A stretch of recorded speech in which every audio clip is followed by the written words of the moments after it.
In 1917, a British politician wrote a letter to a banker. That's it. That's where this starts. One letter, one page, 67 words. And right now, as you're listening to this, people in Lebanon are burying their children because of it. Families in Gaza have no homes left because of it. Iran is at war because of it. Europe is paying energy bills that doubled overnight because of it. And your tax dollars, if you're American, have been funding the consequences of it every single year since 1948. One letter, 67 words, and nobody asked the people who lived there what they thought. Nobody ever has. Roger, Charlie, we're ready to rock. My name is Charlie. This is the Unusual Practice podcast, launching a very relevant series entitled The Arrangement. And this episode 1, we're naming it The Original Deal. What are you talking about?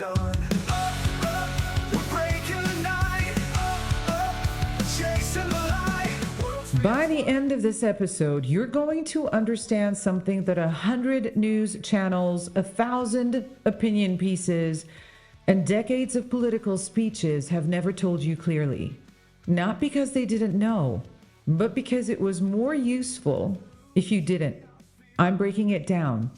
This is a topic that is more complicated than life itself, but here we're starting somewhere. Unusual practice.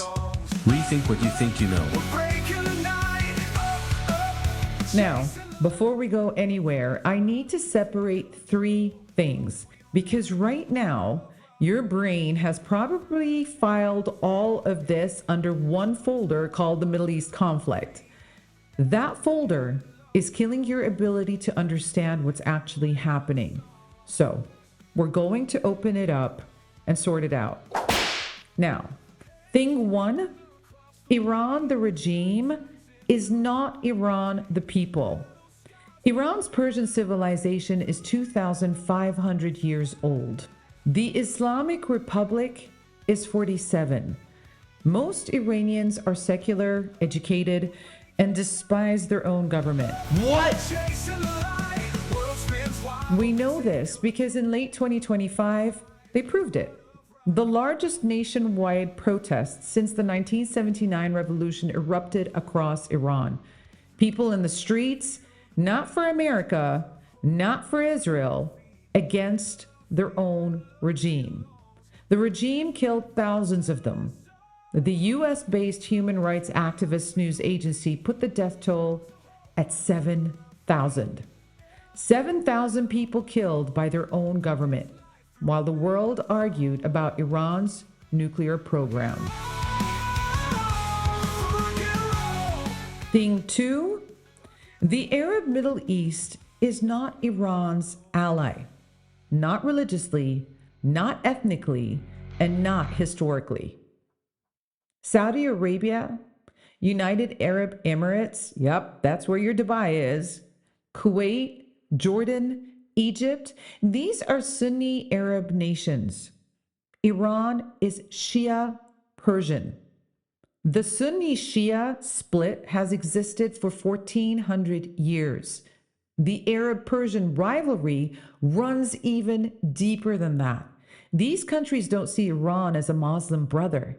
They see Iran as a competitor for regional dominance. This is not a united Muslim world versus a united West. That framing is one of the most useful lies ever told. Useful to everyone except the people dying in it. And thing 3, this is not a religious war. Religion is the uniform, as it always is. Power and resources are the body wearing it. I want you to keep those 3 things in your head because we're going to need all of them. On November 2nd, 1917, British Foreign Secretary Arthur James Balfour writes a letter to Walter Rothschild, a prominent figure in the British Jewish community and a member of the famous Rothschild banking family. The letter is 67 words. Research it. It says, Britain views with favor the establishment in Palestine of a national home for the Jewish people and will use their best endeavors to facilitate it, on the condition that nothing shall be done which may prejudice the civil and religious rights of existing non-Jewish communities in Palestine. The rights of the existing communities, built in from day one as a condition. Now, here's what you weren't told in school. At the time this letter was written, Palestine was 90% Arab. The Jewish population was around 10%. The British government was promising land it didn't own to a group of people who didn't live there without consulting the people who did. But why? Why would Britain do this? So, let's go back to World War I. Britain needed America to enter the war. The Zionist movement, which was pushing for a Jewish homeland, had significant influence in the United States. Britain calculated that a promise to the Zionist movement would help bring American Jewish influence behind the war effort and accelerate U.S. involvement. The founding document of the modern Middle East was a wartime political transaction. Land that wasn't Britain's to give, people who weren't consulted, a promise made for strategic advantage in a war on a completely different continent. That is where this begins. Not in religion, in a deal. Do as I say, and you live. 1 year before the Balfour Declaration in 1916, Britain and France were already carving up the Middle East between themselves. The agreement was called Sykes-Picot, named after the two diplomats who drew the map. They literally took a ruler and drew lines across a map of the Ottoman Empire. Lines that created Iraq, Syria, Lebanon, lines that created Jordan and Kuwait, lines that bore no relationship whatsoever to the ethnic groups, tribes, religious communities, or economic realities of the people living there. Every major conflict in the modern Middle East, every single one, can be traced back to those lines. Iraq's sectarian civil war, Syria's collapse, Lebanon's fragility, Kuwait's vulnerability, the Palestinian displacement, every one.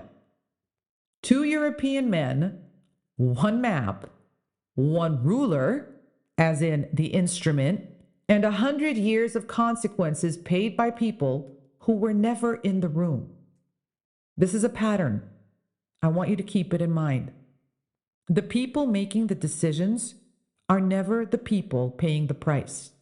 That pattern does not stop in 1916 because it is still running today. Most people are watching the war. A few are trying to understand it. This series is for the second group. 8 episodes, every thread connected, all sourced. The arrangement only on unusual practice. Now, we need to talk about something that makes people a bit uncomfortable, and that is the biblical claim to the land. In the book of Genesis, God promises Abraham's descendants land stretching from the river of Egypt to the Euphrates. That territory, if you put it on a modern map, encompasses modern Israel, the occupied Palestinian territories, Lebanon, significant parts of Syria, Jordan, parts of Iraq, and parts of Saudi Arabia. Now, here is the irony that stops most people cold when they hear it. That promise in Genesis was made to Abraham. Great. Abraham is the patriarch of 3 religions. Can you guess what they are? Judaism, Christianity, and Islam. And according to the same book of Genesis, Abraham had 2 sons, Isaac, regarded as the forefather of the Jewish people, and Ishmael, regarded as the forefather of the Arab people. Both sons, same father, same promise, same book. Wow, it's very nice. The biblical claim to this land is not exclusive. It never was. But it is being used exclusively as a religious justification for political and military expansion. And here is where it gets even more complicated. Israel's finance minister, Bezalel Smotrich, a sitting government minister, not a fringe voice, said publicly on record, Settlement in the land of our ancestors is the protective wall of the state of Israel. he was referring to West Bank settlements, built on land the United Nations considers illegally occupied. The same minister, in a documentary, described Lebanon, Jordan, Egypt, Syria, Iraq, and Saudi Arabia as territories Israel would gradually extend control over. This is not a settler on a hill. This is a government minister in the current cabinet describing the map they are working towards. And then, the American ambassador to Israel, Mike Huckabee, asked directly by Tucker Carlson whether he supported Israel controlling all land from the Nile to the Euphrates, Huckabee would not disavow it. He said, on camera, it would be fine if they took it all. The American ambassador to Israel, appointed by the U.S. president, accountable to no one, saying that territory currently occupied by Egypt, Jordan, Lebanon, Syria, Iraq, and Saudi Arabia should belong to Israel, on camera, with no consequence. Now, I need to tell you about the most important relationship in this entire story that nobody talks about. The relationship between Christian Zionism and the State of Israel. Christian Zionism, the belief that Jewish control of the Holy Land must be supported and expanded as a prerequisite for the second coming of Jesus Christ, is not a fringe movement. Christians United for Israel, the largest Christian Zionist organization, has 10 million members. It is one of the most powerful lobbying forces in the Republican Party. American evangelicals are 50% more likely than the average American to oppose restrictions on military aid to Israel, twice as likely to support Israeli military action without qualification.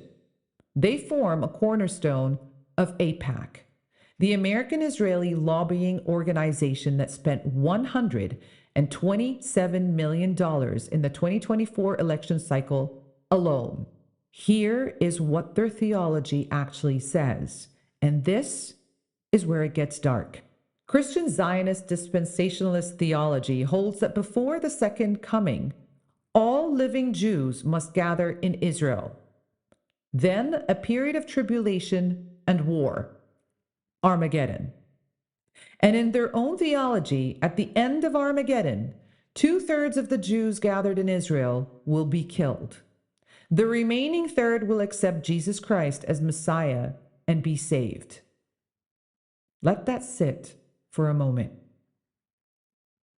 The largest pro-Israel movement in the United States, the one lobbying Congress, funding settlements, blocking peace deals, celebrating every Israeli military expansion, is operating according to a theology in which their ultimate gift to Jewish people is a war in which 2/3 of them die. And Israeli leadership? Well, they know. They know. Former Israeli ambassador to the UN, Danny Danon, said it openly. We can sort out our differences over the coming of the Messiah when the time comes, but for now we need to deal with Hamas, Hezbollah, Iran. If we have friends willing to work with us, we should welcome them. He knows the theology. He accepts the support anyway. That is not an alliance. That is mutual exploitation. Two parties using each other for completely different ends. And here's the final irony, the one that should end the debate about whether this war has anything to do with Christianity. In January 2026, just a few months ago, guys, the patriarchs and heads of churches in Jerusalem, the actual Christian leaders living in the actual Holy Land, published a statement calling Christian Zionism a false teaching that misleads the public, sows confusion, and has led to unending cycles of violence, undermining the security of all peoples of the Middle East. The Christians living in Jerusalem rejected Christian Zionism. The Christians in America funding the war did not even notice. Now, here's the history they definitely didn't teach you. Christians and Jews have spent 1,500 years in a cycle of persecution that went both ways. And understanding it is the only way to understand how we arrived here. In the earliest days of Christianity, Jewish authorities refused to recognize early Christians as fellow Jews under Roman law. This distinction often meant early Christians could be executed by Rome. That is the first friction. Not Christians persecuting Jews, the reverse, through Roman machinery. Then the pendulum swings, and it swings catastrophically. As Christianity became the religion of the Roman Empire, Jews faced increasingly severe persecution. Ostracism, forced conversion, expulsion, violence, they were blamed for the Black Death. Accused of poisoning wells, accused of murdering Christian children, accused of controlling money. These accusations became folklore. Folklore became policy. Policy became systematic state violence. Martin Luther, the father of Protestant Christianity, whose theology most American evangelicals today descend from, wrote a book called On the Jews and Their Lies. In it, he recommended burning synagogues and permanently oppressing Jewish communities. He went as far as to write, and I'm quoting him directly, that we are at fault for not slaying them. Luther's writings were reprinted in the Nazi newspaper Der Stürmer in 1937. They were used to justify burning synagogues on Kristallnacht in 1938. The Holocaust didn't come from nowhere. It came from 1,500 years of Christian anti-Semitism that built a foundation Hitler stood on. And then, this is the pivot your understanding of everything depends on, the guilt of the Holocaust became the political currency that purchased the state of Israel in 1948. The world that had failed to stop the murder of 6 million people assuaged its conscience by creating a state on land already inhabited by people who had nothing to do with the Holocaust. One atrocity, one guilt, one displaced people, and a second displacement as the answer. That is the cycle. It has never been broken, because breaking it would require acknowledging it honestly, and that acknowledgement has never been permitted. So we started with a letter, 67 words. We've established that the founding document of this entire conflict was a political transaction, not a religious mandate. That the map of the modern Middle East was drawn by 2 European men with a ruler who had no accountability to the people living there.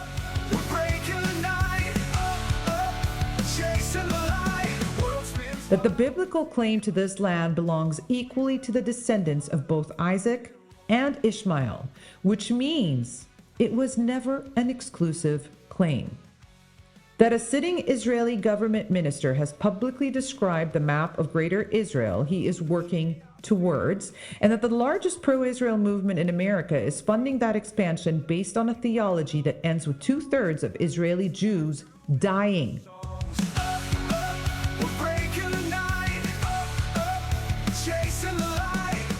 Every source cited in this episode is documented and linked in the episode description. Read them yourself. Do not take my word, because that is the point. Damn you!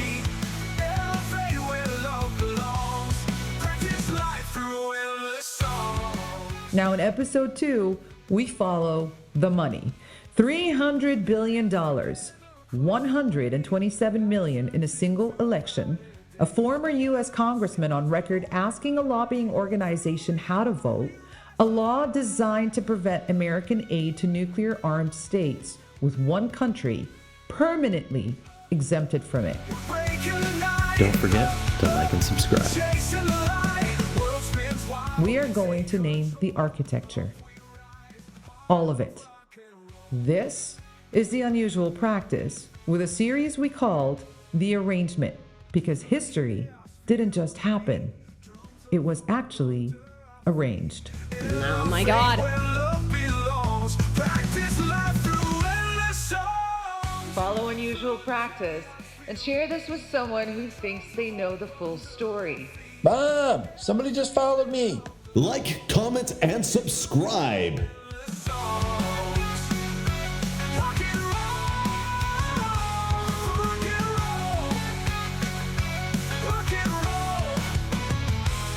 Rock and roll.